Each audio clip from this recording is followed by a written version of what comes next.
Consistency ನನ್ನ ಲೈಫ್ನೇ change ಮಾಡ್ತು and ಖಂಡಿತ ನಿಮ್ಮ ಲೈಫು ಚೇಂಜ್ ಮಾಡುತ್ತೆ. ನಾನು ತುಂಬ ಟ್ರೈ ಮಾಡಿದೆ ಕಂಟೆಂಟ್ ಕ್ರಿಯೇಷನಲ್ಲಿ.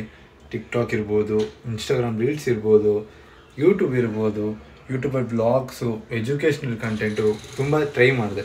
ಇದು ಯಾವುದ್ರಲ್ಲೂ ನನಗೆ ಸಕ್ಸಸ್ ಸಿಕ್ಕಿಲ್ಲ ಆ್ಯಂಡ್ ಹೆಸರು ಮಾಡೋಕ್ಕಾಗಿಲ್ಲ. ಯಾಕೆ ಗೊತ್ತಾ? ಇದಕ್ಕೊಂದು ಮೇನ್ ರೀಸನ್ ಇದೆ. ಅದು ಇದು ಯಾವುದ್ರಲ್ಲೂ ಒಂದೇ ಒಂದು ಫ್ಯಾಕ್ಟರ್, ಕನ್ಸಿಸ್ಟೆನ್ಸಿ ಇರಲಿಲ್ಲ. ನಿಮ್ಮ ವ್ಲಾಗ್ಸ್, ರೀಲ್ಸ್, ಟಿಕ್ಟಾಕ್ ಯಾವುದ್ರಲ್ಲೂ ನಾನು ಕನ್ಸಿಸ್ಟೆಂಟಾಗಿ ಇರಲೇ ಇರಲಿಲ್ಲ. ನಾನು ಏನೋ ಕನ್ಸಿಸ್ಟೆಂಟ್ ಆಗಿದ್ದಿದ್ರೆ ನೀವೇ ಇಮ್ಯಾಜಿನ್ ಮಾಡಿ, ನೀವೇ ಪ್ರತಿದಿನ ವೀಡಿಯೋ ಅಪ್ಲೋಡ್ ಮಾಡ್ತೀರಾ. ಯೂಟ್ಯೂಬ್ ಇಲ್ಲ, ಇನ್ಸ್ಟಾಗ್ರಾಮ್ ರೀಲ್ಸ್, ಪ್ರತಿದಿನ ಒಂದು ವೀಡಿಯೋ ಅಪ್ಲೋಡ್ ಮಾಡ್ತೀರಾ.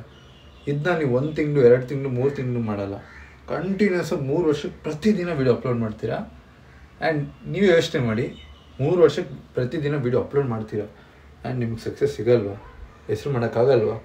100% ನಿಮ್ಗೆ ಸಕ್ಸಸ್ ಸಿಗುತ್ತೆ ತಾನೇ. ಇದರಿಂದ ನೀವು ಈ ಸ್ಟೋರಿಯಿಂದ ಏನು ಕಲಿಬೋದು ಅಂದರೆ, ಕನ್ಸಿಸ್ಟೆನ್ಸಿ ಇಲ್ಲದ್ರೆ ಸಕ್ಸಸ್ ಸಿಗಲ್ಲ ಅಂತ. ನೀವು ಜಸ್ಟ್ ಪ್ರತಿದಿನ ವೀಡಿಯೋ ಅಪ್ಲೋಡ್ ಮಾಡಬೇಕು. ನಿಮ್ಮ ಬಿಸ್ನೆಸ್ ಇದ್ದರೆ ಪ್ರತಿದಿನ ಶೋ ಅಪ್ ಮಾಡಬೇಕು. ಅಫ್ಕೋರ್ಸ್ ಬೇರೆ ಬೇರೆ ಫ್ಯಾಕ್ಟರ್ಗಳಿದೆ. ಬಿಸ್ನೆಸ್ನ ಇಂಪ್ರೂವ್ ಮಾಡಬೇಕು, ಕಂಟೆಂಟ್ನ ಇಂಪ್ರೂವ್ ಮಾಡಬೇಕು, ಬಟ್ ಅದೆಲ್ಲ ಪ್ರೊಸೆಸಲ್ಲಿ ಆಗಿಬಿಡುತ್ತೆ. ನೀವು ಜಸ್ಟ್ ಕನ್ಸಿಸ್ಟೆಂಟ್ ಆಗಿದ್ದರೆ, ಇವಾಗ ಇನ್ನೂ ಜಿಮ್ಮಲ್ಲೂ ಅಷ್ಟೇ, ನೀವು ಪ್ರತಿದಿನ ಜಿಮ್ಗೆ ಹೋಗ್ತಾನೆ ಇದ್ದರೆ ನಿಮ್ಮ ಬಾಡಿ ಮಾಡೇ ಮಾಡ್ತೀರಾ. ಹಂಗೆ ನೀವು ಯೂಟ್ಯೂಬಲ್ಲಿ ಪ್ರತಿದಿನ ವೀಡಿಯೋ ಅಪ್ಲೋಡ್ ಮಾಡ್ತಿದ್ದೀರಾ, ಇಲ್ಲ ಬಿಸ್ನೆಸ್ಸಲ್ಲಿ ಪ್ರತಿದಿನ ನೀವು ಹೋಗ್ಬಿಟ್ಟು ಏನೋ ಒಂದು ಪ್ರಯತ್ನ ಪಡ್ತಿದ್ರೆ ಸಕ್ಸಸ್ ಅದೇ ಬರುತ್ತೆ. ನೀವು ಹಿಂದೆ ಓಡೋ ಅವಶ್ಯಕತೆನೇ ಇಲ್ಲ. ಎಕ್ಸಲೆನ್ಸಿಂದ ಓಡಬೇಕು.